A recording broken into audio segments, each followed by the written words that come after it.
Good evening, YouTubers. Dave here from Funky Sloth Comic and Collectibles.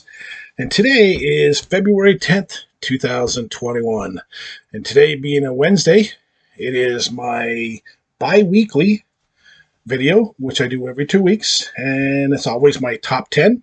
And tonight's top 10 will be Marvel villains or superheroes. Could be either, but they're in my top 10 with some honorable mentions. So, I hope everybody's staying safe, doing well. Nice day here in Vermont today. It didn't snow. That's always a good thing. And it was about 20 degrees. We're supposed to get down like 10 below tomorrow night. So, hey, whatever. So, before I get started with tonight's video, if you like this video, please hit the like button. Also, if you have not subscribed yet, please subscribe and hit the notification bell so you know when my videos come up.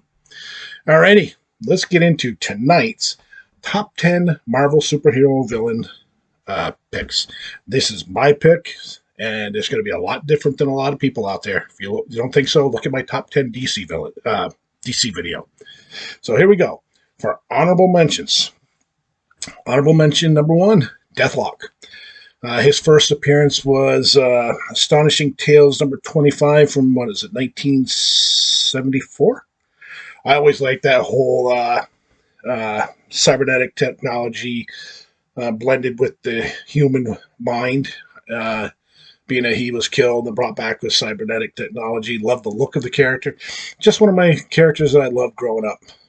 My next honorable mention, we're going to do the honorable mentions quick, and this one's going to surprise people because he didn't make my top 10, but it's Wolverine.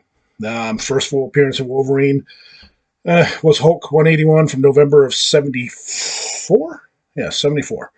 Even though some people will say 180 was his first appearance, but it's only a cameo, but whatever. I can't afford either one of those books. But I always loved the look of the character, the whole attitude of the character, and I think Logan was one of the best comic book movies ever made. Next, honorable mention will be Red Skull. His first appearance was way back in Captain America number 1 back in 1941, but his first Silver Age appearance occurred in Tales of Suspense. I'm having a brain cramp. 65. I mean, iconic character, iconic look. Always loved the character. So those are my 4 honorable mentions. So to get into the top 10, we're going to start out with my number 10, and that is the Punisher, Frank Castle. His first appearance happened in Amazing Spider-Man 129 from February of 74. So 74, great year so far. I've always enjoyed this character. I've liked the movie. I like the movie going all the way back to Dolph Lundgren, if you remember that. Then you had Thomas Jane and Ray Stevenson. And then right now, I mean, the Punisher is Bernthal. He is awesome in that TV series Netflix that put out. But I just always liked the total look. He's a bad dude. Former Marine. Hey, and he will do pretty much anything to get what he wants. He will kidnap, extort, murder, to get his man. He's just a bad character. The logo is awesome, even though some people in the politically correct realm don't think it's appropriate. So we'll see what Marvel does to that. And the way Marvel's going, I wouldn't be surprised if they did come up with some new, more politically correct logo. But he's just awesome. He's just different. He's different. That's what I like about the Punisher. He's not a superhero by any means. He's not has no superpowers other than he's just a total badass. So he was number 10. My number 9 will be The Thing. Ben Grimm. His first appearance, of course, is with Fantastic Four number 1 from November of 61. I've always loved The Thing as he is stuck in a body he doesn't really want to be in. And he's got out of that body a few times, but he always went back to it for the better of the team. I mean, he just is a good dude, a good guy.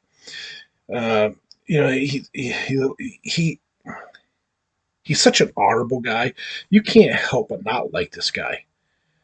He is my favorite by far of the Fantastic Four characters. And guess what? another former Marine. So, hey, you can't go wrong there. And, his trademark is clobbering time. Hey, whenever you hear him say it's clobbering time, it's about to get real. So, yeah, he is number 9 for me by far. He is awesome. Love the look of the thing, too. I've got a few statues around here. Should have grabbed them out, but I forgot to. Number 8 is Colossus. I love the Colossus. What's his name? Peter Rasputin. His first appearance was Giant Size X-Men #1 from May of '75. Love the look. Love how he can just transform into this metallic creature, this being, and he is just pretty much invulnerable. And he is easily probably one of the strongest members of the X-Men. He is. I don't think he gets enough respect as a character in the X-Men, but he's always been my favorite. I love the guy that played him in was it X-Men 2? That big kid. He was perfect. And then the guy that plays him in Deadpool is actually pretty good. But yeah, Colossus is easily my number 8 character. Like I said, I always loved the look. I mean, he just is a bad looking dude. Number 7, Magneto. First appearance was X-Men #1 from September of '63. And I mean, this character, he's just powerful. He is just powerful. And his power of manipulating anything metal through magnetic fields or magnetic fields in general has always had me interested in this character because it's just so cool. And I mean, his costume, the different iterations, his costume is awesome. I mean, both, the X-Men movies, both actors played him great. I always enjoyed his relationship with Professor X. Even though they're on opposite sides, they still respected each other. Oh, and I should actually mention Professor X is actually in my honorable mentions. I forgot to mention it, but I love Professor X. But yeah, Magneto, cool character, cool villain, powerful villain. And it's going to be interesting to see what they do in Marvel now, how they're going to portray Magneto. Some people are going to say that he's going to show up in WandaVision. I don't think so. I have a new theory on that, and I'll go into that on my movie TV talk. I think it's going to be Professor X. I think it's going to be Xavier. I really do. But anyways, get back to this. My number 6 character. People, think I'm weird to put him in there because he's not a really big time character. But if everybody knows from watching my videos, I like the secondary characters. And now this character is becoming going to be a main character in the MCU, and that is Moon Knight, Mark Spector. His first appearance was in Werewolf by Night, August of 1975. He is easily one of my favorite characters. He's always grabbed me. A lot of people wouldn't have him on their list as they say he's Marvel's Batman. Well, there's similarities. I can see that. But Knight is not a nice guy. Batman's not a nice guy in a lot of things, but Moon Knight, he's just bad. He'll go places that Batman will not go, and that is, he'll kill you. I mean, he started out as a boxer. Guess what? Another former Marine Force Recon. Then he went to be a CIA operative, and then became a mercenary. I love the whole outfit. The silver cloak, the silver gray costume, the moon on his chest. He's just awesome. And I'm looking forward to the Moon Knight TV show. I'm looking forward to see who the villain is going to be. We know who the actor is going to be playing him in Moon Knight. But it's going to be interesting to see who the villain is, what villain they bring in. But yeah, Moon Knight, Mark Spector has always been one of my favorites since I first started getting into comics back in the late 70s. He's just awesome. And it really comes down to his attitude and his look. So he was number 6. Number 5. Before. By far, one of the best looks in Marvel. I love anything to do with the Norse gods. Probably because I have Norse blood in me. But anything to do with the Norse gods. I mean, Thor is just, he's in my opinion, even though he listens to some other people, in my opinion, Thor is the most powerful superhero in Marvel.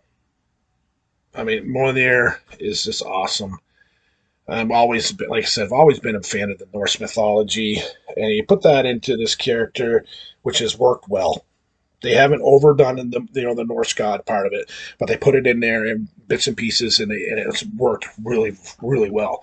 His first appearance, I forgot to say, was in Journey into Mystery number 83 from 1962, I believe. But yeah, but the different iterations of the outfit, I see. I should have brought some out too. The different iterations of what they've done with his outfit in the Marvel comics and the movies has been really good.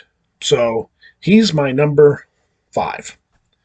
Number 4, to me, he rates in the top 10 villains of all time, uh, and that's Doctor Doom, Victor Von Doom. Bad dude. Bad dude. His first appearance was Fantastic Four from July of '62. He's always been one of my favorite characters of all time, top villains of all time. Way back to the Fantastic Four animated series back in the '70s and stuff when they'd have him in there. The look of Doctor Doom, the green cape, the metal armor, and that great faceplate that he has on. I love that faceplate because you can see just enough behind that face to know he's a human, and this guy is smart. I mean, his IQ is off the charts. He's very strong-willed, very powerful sorcerer. Which, if you remember, he actually Doctor Strange actually said, and I can't remember which comic it is. He actually said that Von Doom has enough power to be Sorcerer Supreme. That's saying something. When Doctor Strange says Doctor Doom is powerful enough to be the Sorcerer Supreme, smart enough, that's telling you how powerful Doctor Doom really is.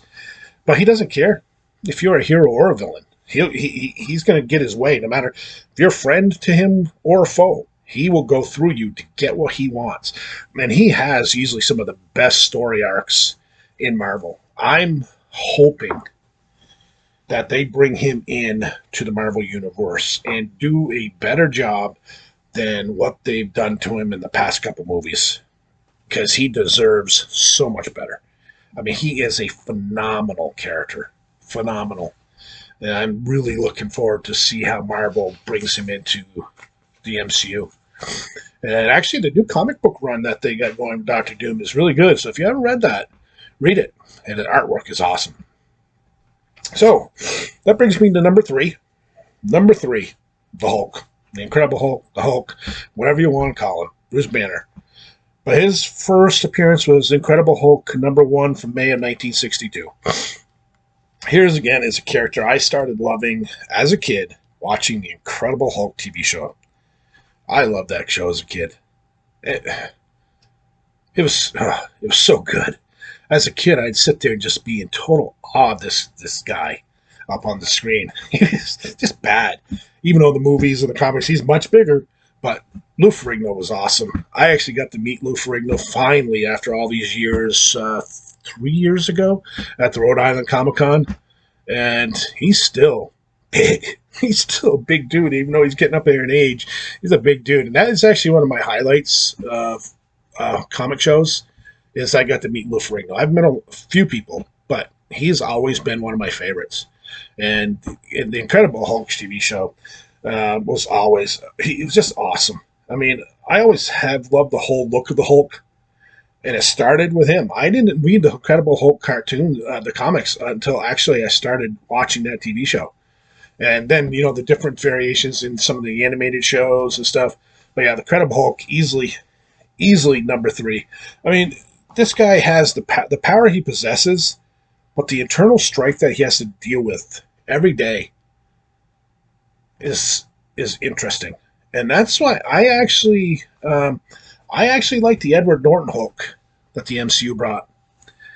I didn't like what they did with the Hulk in Infinity War and Endgame. I understand why they did it, but wasn't a big fan of it. I thought he was probably the weakest MCU character in those two movies. Even though I love Infinity War and love Endgame, I think he was the weakest hero that they had in the two movies.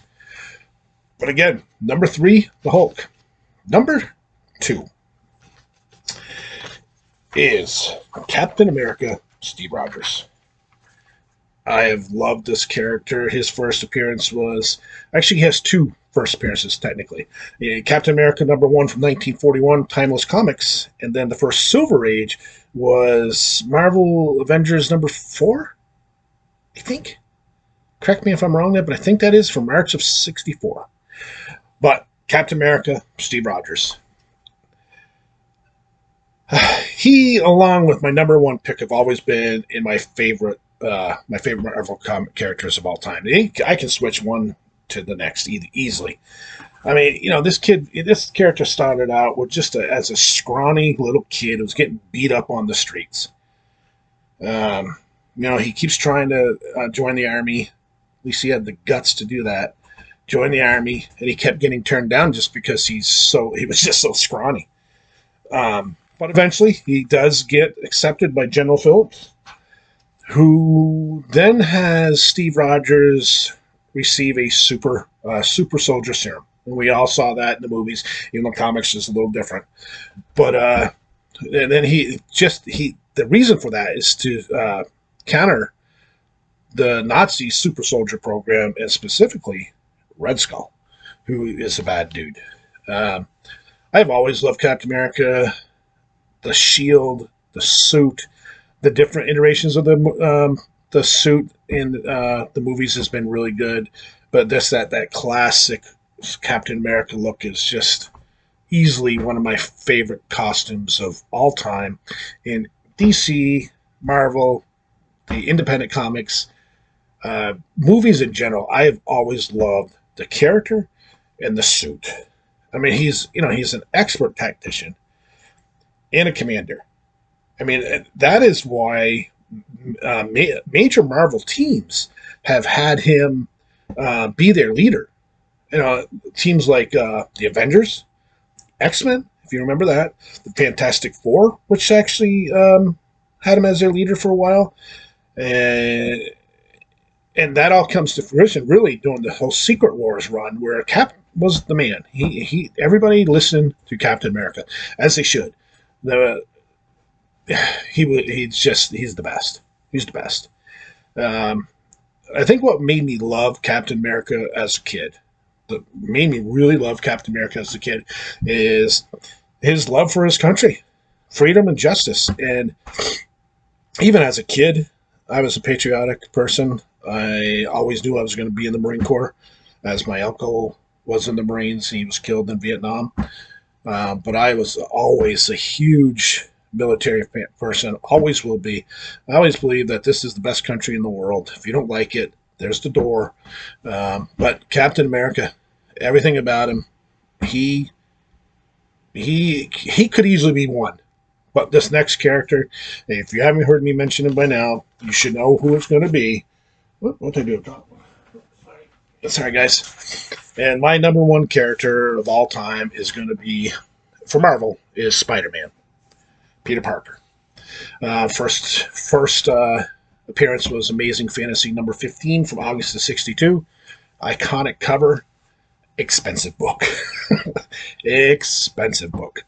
But I fell in love with this character from the first time I saw him on TV, and that would be the Electric Company. From, what is it? Like 74? 75? But I always loved the Electric Company, and I loved those Spider-Man skits that they had. And if you remember, Morgan Freeman, Easy Reader, was on that. That's where he started. But anyways, Electric Company, and then I loved the Spider Super Stories that were on TV in that area from like 74 to 77. I loved all the early Spider-Man animated TV series, like The Amazing Spider-Man, which was like 78 to 79. Spider-Man and His Amazing Friends, which was awesome.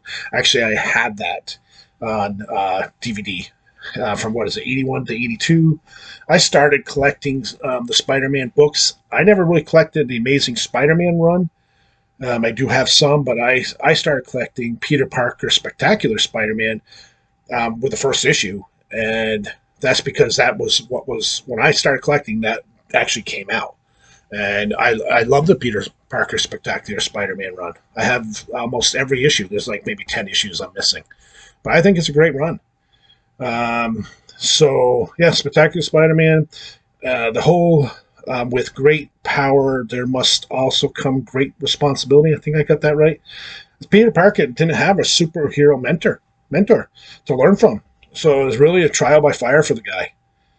He also has some of the best villains in all of comics. Venom, Craven, Doc Ock, uh, Green Goblin, Morbius, which I love, and I'm hoping that movie does eventually come out, which they're saying it's going to be in February now. And the list can go on for his villains. I love Tobey Maguire's run. Andrew Garfield did a great job. Tom Holland's done a great job. And it's going to be interesting to see how they all come together in this next round of movies. But yeah, Spider-Man, number one of all time for me. So that was my top 10 characters for Marvel, my honorable mentions. I hope you guys enjoyed this list. Please put your top 10 down. And I am enjoying these videos, but I'm hoping people do. So remember, if you like this video, hit the like button, hit the subscribe button, hit the notification button. Everybody have a good night. Stay safe. Take care of each other. Remember, collect what you want and watch what you want. It's all here for you. Don't let anybody tell you any different. If you like it, you like it. All right, guys. Have a great night. Oh, and my next one in 2 weeks will be actually my top 10 sci-fi movies. So just letting you know, 2 weeks for that will be my top sci-fi movies. All right. Have a good night, guys.